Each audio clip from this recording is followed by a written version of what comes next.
To me, it is an art form to run a good experiment. I grew up in Southwest Virginia in a little town called Radford, Virginia. Mainly I was interested in baseball. I played a lot of baseball and cars. I bought my first car when I was just old enough to drive, barely operational. Fortunately, when I got this thing, I was able to also get the shop manual for it. And so I spent the summer after my 15th birthday taking that car completely apart and putting it back together again. It led to a lifelong fascination with mechanical things. I had a brother-in-law who was an executive with Union Carbide. Said, I can get you a summer internship job at an oxygen plant in Bell, West Virginia.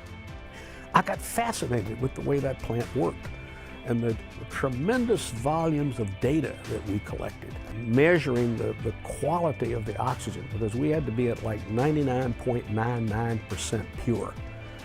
When I graduated with my PhD from Virginia Tech, I went to Georgia Tech. That's where I actually started teaching a lot of stat courses.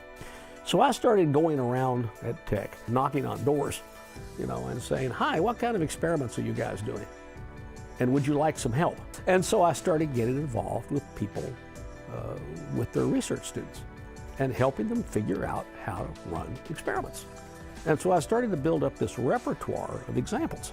And after a couple of years of that, I said, there's not a textbook out there on experimental design, so I'll write a book.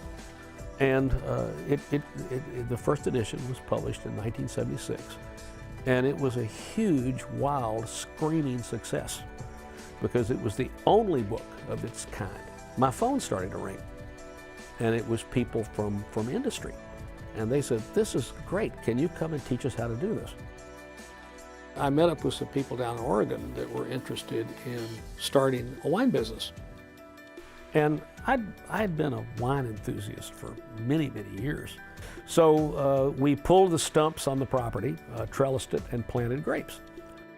And we ran 16-run fractional factorial designs every year to learn how to make wine. We decided to do a commercial release of our 1990 Pinot Noir, and we decided to enter it in the American Wine Competition. We were 6th best wine out of 2,000, and we got a gold medal. Here's a bunch of engineering geeks, okay, that know nothing about the wine business. And in 5 years, 5 experiments, we produce a world-class product, okay? If we can do it, you can do it.